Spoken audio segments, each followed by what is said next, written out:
Explore Kapatisi TV.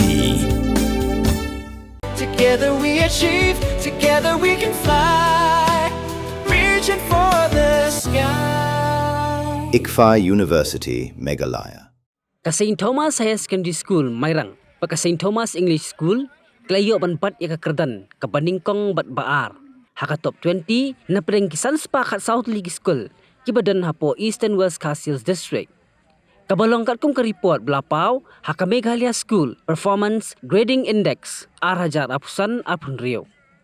Bat kini ki school, kelayo ruban bat ya kakerdan, kaba apusau bat arpupra, haka top 100 school, all management type, na pereng baro ki school kibadan haka jela Meghalaya.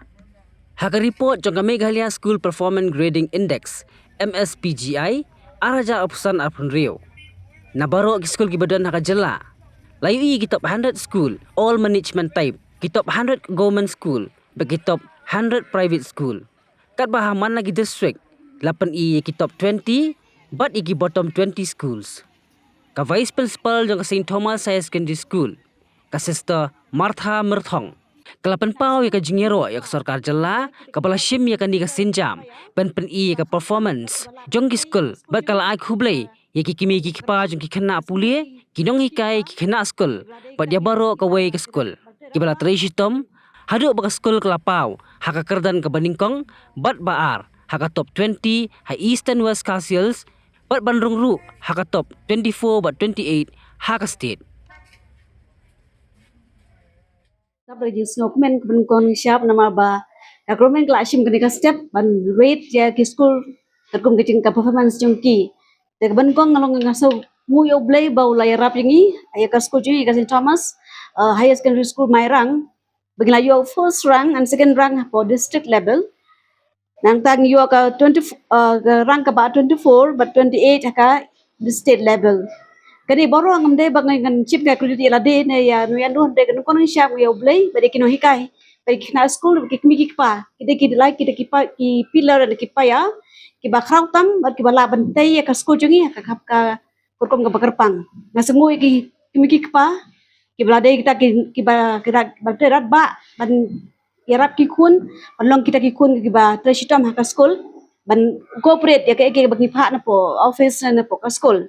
Naba ari kino hikai gide kino hikai kiba terat ba asisya syadu kata kino try gide don teaching staff ka ju gida terat ba ya ka kam school hakanu kuno kaliang ru kan bangin ni kina po ka office ni demane ki long ba klako berbor hakanu kuno kaliang ba sacrifice sira de bagi kena ru kilong ta kena kiba ku imsim kiba try hok ya jong ikam kum kena school na kata kadau ublay kur khu ni hakani kurkom baka balai kolong mangitray da kajing ka transparency anta ka bangun ngi ai ni tray hok ya ka bagi tray kata ka dega eke bangi long ba sap elam ngi hakan ka jing job dan han ka kadan long ka first rank hapo ka district level ngaku am penpau ba blay la ku syai ka school ngi hakan ki sembala lai dru ngi yo ki rank holders na po ka school ta buntli but enrollment ne mentahi nglapoy ka arhajar palat arhajar arspa ye lapoi yang takin hekar kumta propose haputam ya don not stable right now, not stable. Kanong ba bernihan kadon ha upod usam ha pedeng ka Assam bat Meghalaya ka way ka them artli ki jela ha ka benta jong ka Assam dan kumba ar phautli ki karkhana red category bat ka Central Pollution Control Board kalapin bna ya ka te ka than kum ka jaka ka belong critically pollutant hang ta kadon ka air quality monitor ka balapin pa ya ka khubor balapau perthai ha ka benta jong ka Meghalaya pan dan tang santali ki karkhana red category ka jo ka leer ka baya bentalang hinray ka jingmi jabo ka ya pher de nakata ka daw kini artli ki jala menta kis dang pen khre banthaw ya ka joint action plan